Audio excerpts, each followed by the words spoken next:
Welcome to KO Stories, where I tell stories of the mysterious, twisted, and paranormal. And today is no different. I got a really good story for you guys. So, without any further ado, it's time to slip into a mind that's not our own.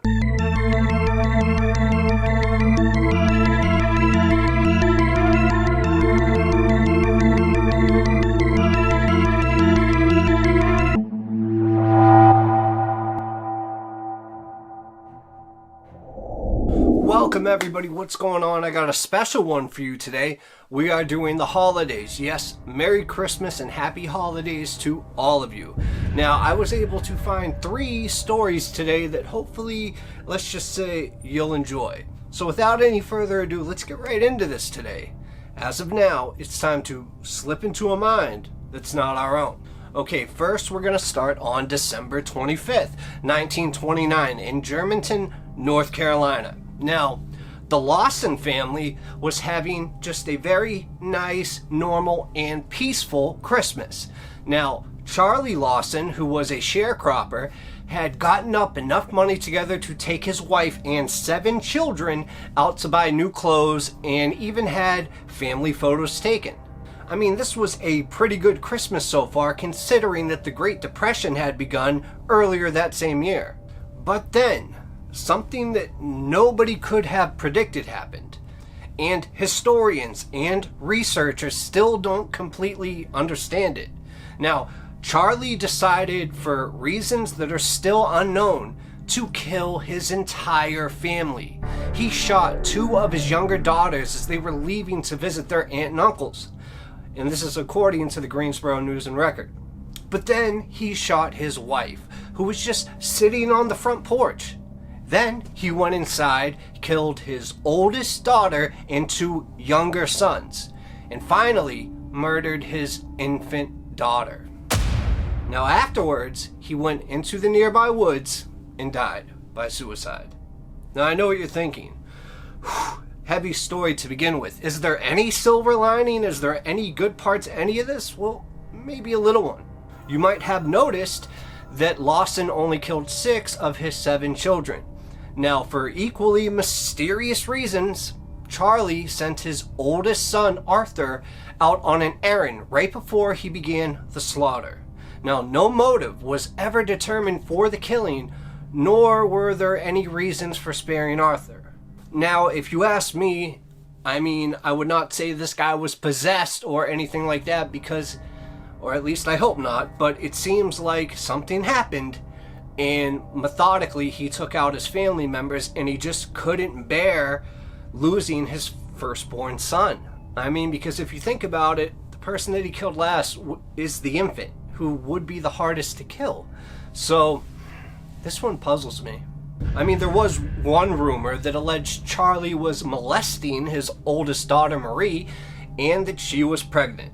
Thus, he killed his family out of shame and guilt. Now, this hasn't been proven, and Marie was noted not to be pregnant during her autopsy.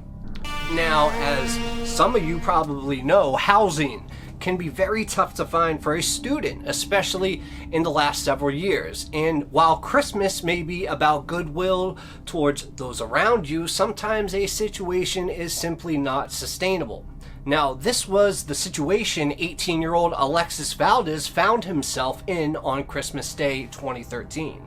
Now, Valdez had been staying with his aunt and her boyfriend, Silvestre Diaz Hernandez, who allowed him to live in their apartment as long as he remained in school and he worked, and he also helped out with the bills.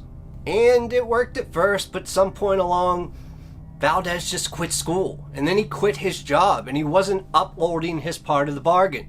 That's when his aunt and her boyfriend decided to ask him to leave. And it was bad timing, seeing as that it was Christmas Day. But Valdez seemed to take it extra hard, considering what happened next.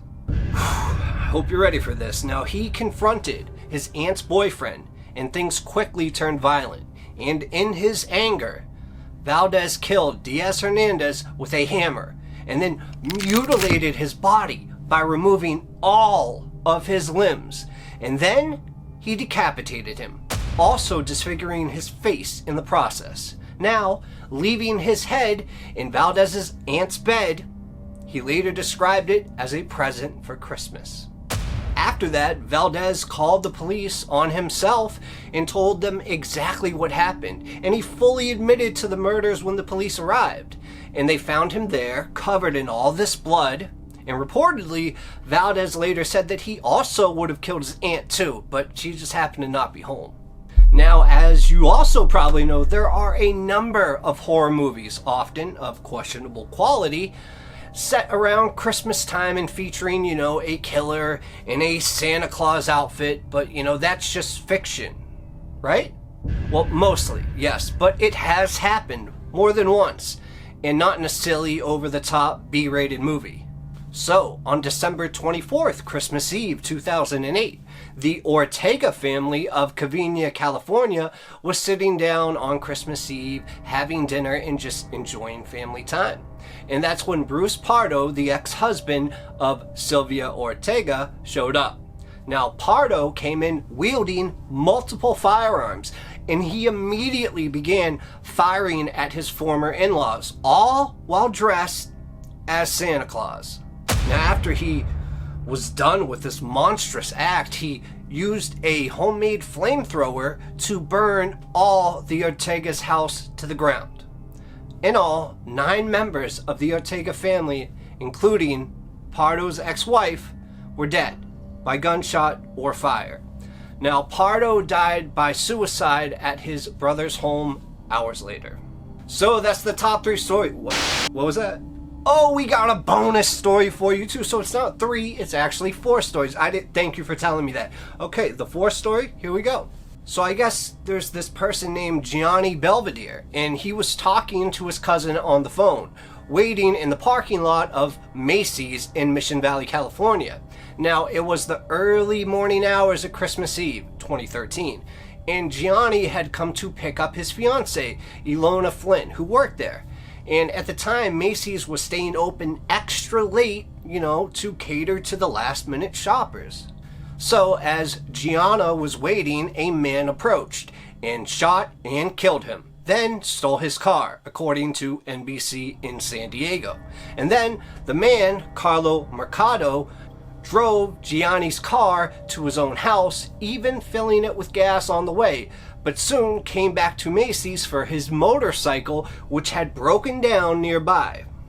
Once there, Mercado encountered Flint and Gianni's brother, Sal, who were searching for him, and saw Gianni's car, but quickly realized it wasn't him driving, so Mercado killed them both. Then police later arrested Mercado and expected to hear, some sort of explanation for the shootings. But there never was one. Mercado, in fact, had never even met them. There was a theory that Gianni's murder was tied to a road rage incident, but this was never confirmed, and Mercado wouldn't even comment on it. Now, authorities ended up declaring the killings a random act of violence. So, I want to end that with, guys, it is the jolliest time of year, but that doesn't mean that there still aren't horrible people out there that'll do horrible things for no reason. Now, I hope you enjoyed these top 3 or 4 stories. So if you did, please, it's the holiday, it's the giving season. So just give this video a like and maybe share it. And if you haven't already, definitely subscribe and I'll keep you in the loop. Now, I hope you enjoyed, and if you still want more, make sure to click here, here, here to watch another story. I wish you guys a Merry Christmas and a Happy Holidays. I love y'all. Have a good day. Welcome to KO Stories, where I tell stories about true crime, missing people, and the paranormal. As of now, it's time to slip into a mind that's not our own.